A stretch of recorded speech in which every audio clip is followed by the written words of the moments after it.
we welcome back here on the show. It was great when he was here in person I think it was about a year ago, and now he is in another red-hot show.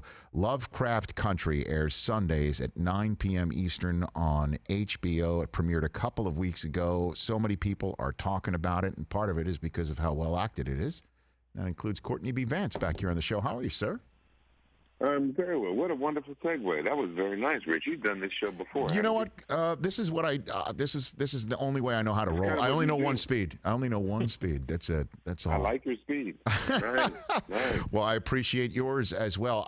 I want to give you the floor on the show Seamless. because how would you describe it to people who have yet to see it? What would you say about it?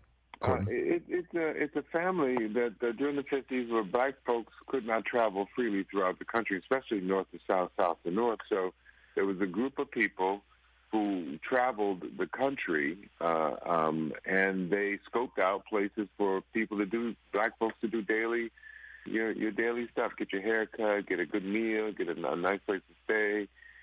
Women get your hair did, toes done, nails, all that kind of stuff.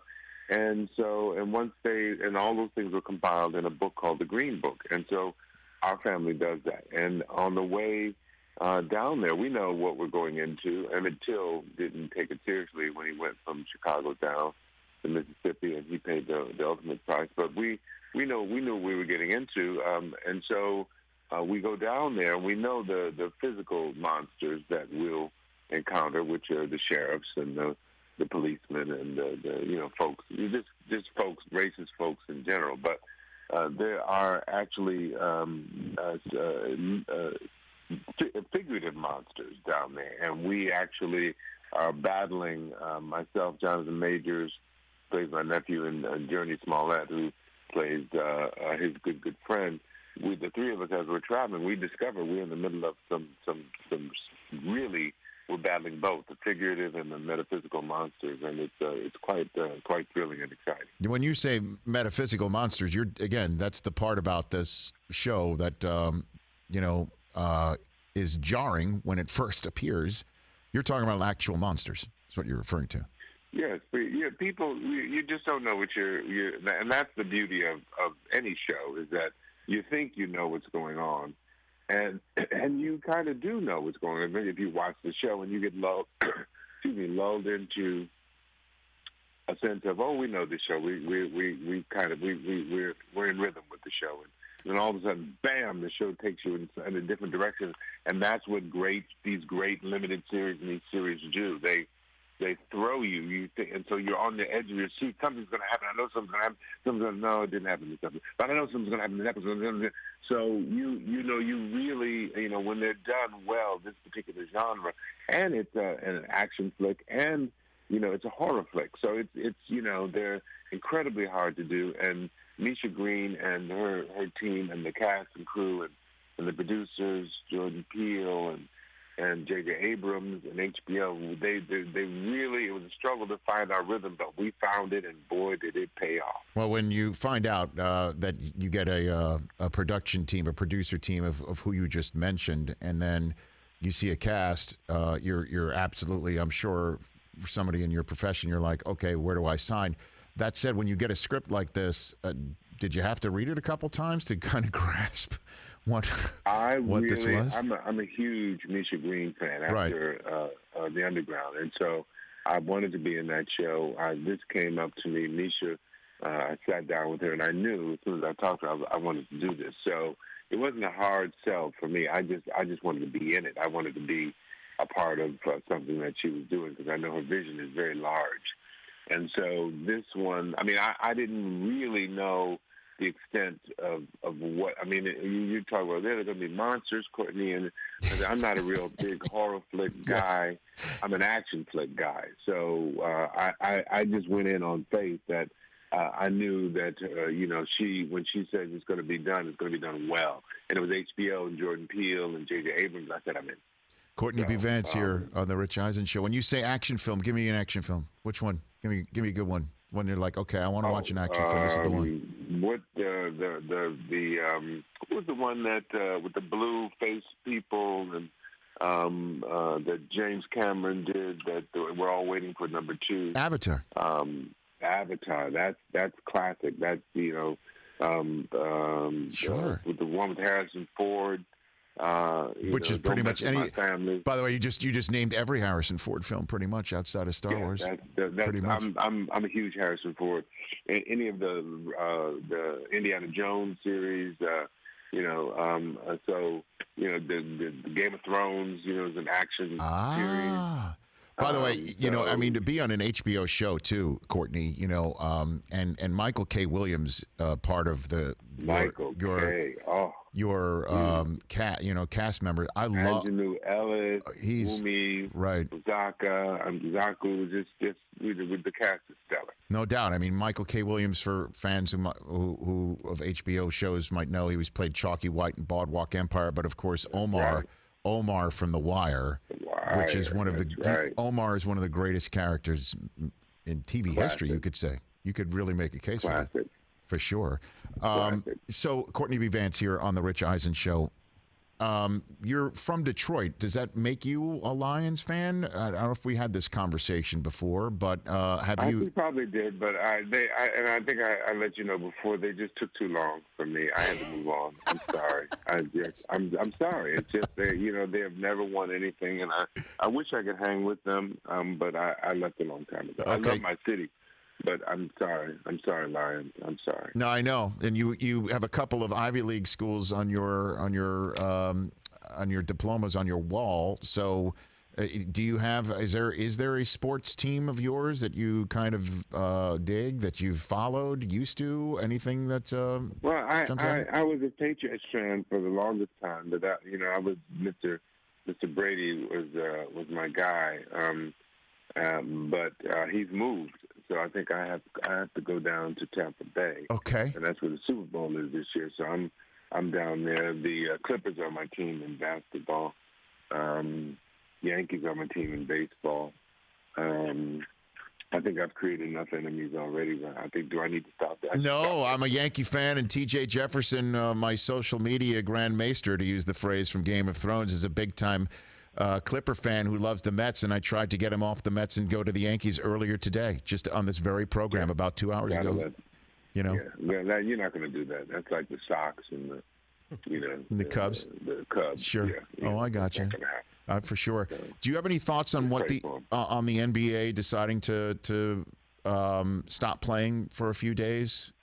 They had to do something. Somebody had to say something, and they made a statement.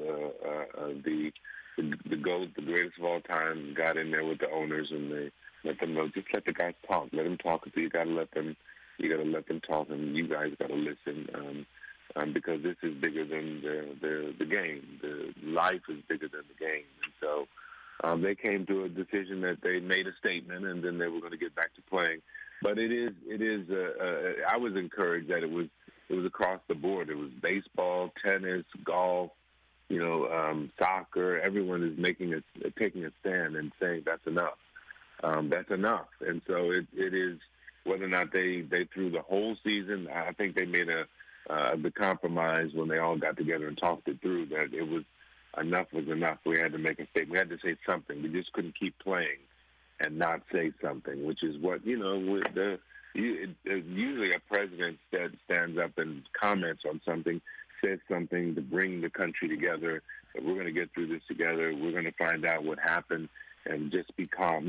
Nothing. And so that's why we're where we are now. There's nothing in the center. Nobody is speaking calm, who has a moral authority, because there is none right now in the White House. There is no moral authority. Courtney B. Vance here on the Rich Eisen Show, the Emmy Award-winning actor from the American Crime Story show, People vs. O.J. Simpson, from a couple years ago, that was so remarkable and amazing, and you playing Johnny Cochran in it, amazing. Did you learn anything about how did you prepare for that character? As we all know, I jumped in, Rich. I jumped in, and because I didn't want to feel that I was in my head imitating him, so I read Jeffrey Toobin's book. And then I jumped in, read it a couple of times, and I jumped in, and I got a kernel. That was all I needed. And I knew that the scripts were great, that were the 10 scripts that were written for our episodes. And I thought that what I didn't get, the audience would forgive me it, because the scripts were so good. So that worked for me this time. So sometimes, you got to do your research and hang with the Genius Aretha we're doing on Nat Geo. I'm playing C.O. Franklin, Right. Aretha Franklin's father, Reverend C.O. Franklin. That one I had to do the research. I had to jump in and do the research and spend some time and try to get his rhythms down because I'm preaching and singing. So it was a much more involved process. But Anthony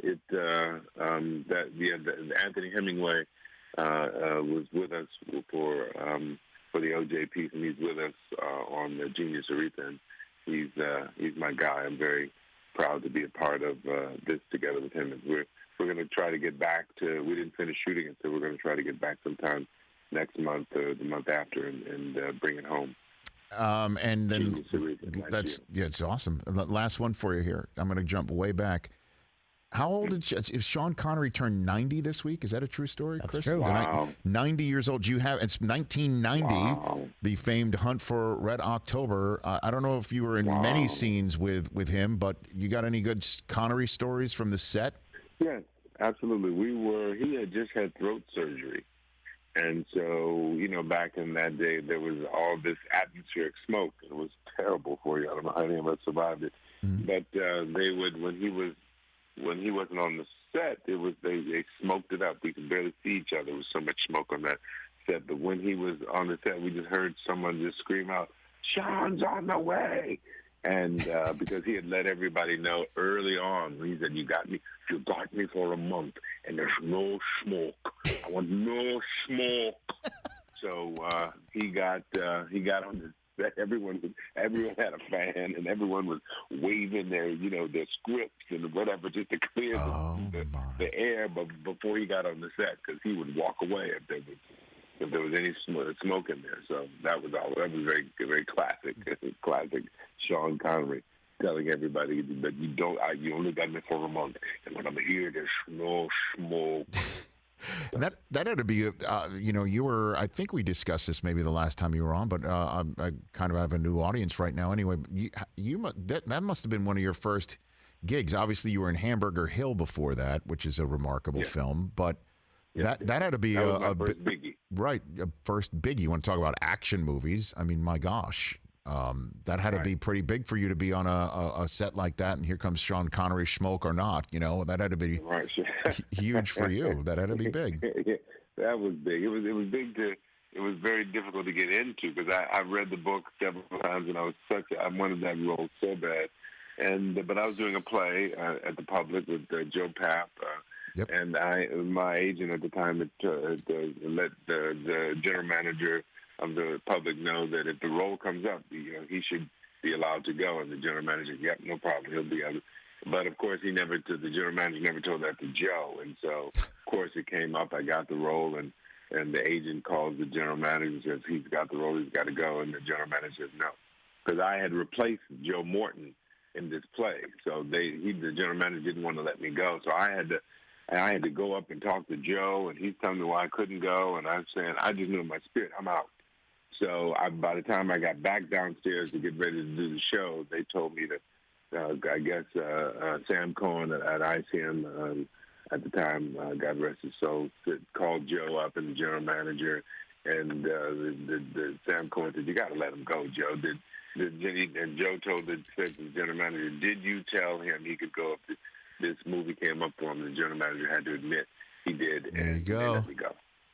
And off you went. And now Lovecraft Country, the latest on your remarkable filmography and all the TV shows that you have been doing. Courtney B. Vance on Twitter and Instagram at Courtney B. Vance. Thank you for joining again. Always appreciate our chats. Yes, sir. It's a pleasure. Always a pleasure. You're smooth. I will take all three of those smooths. Thank you so much. Much appreciated. Yes, Best sir. to you and your family. We'll chat again soon, hopefully. Yes, sir. Thank you. You bet. Right back at you. Courtney B. Vance, Lovecraft Country on HBO, Sundays, 9 Eastern.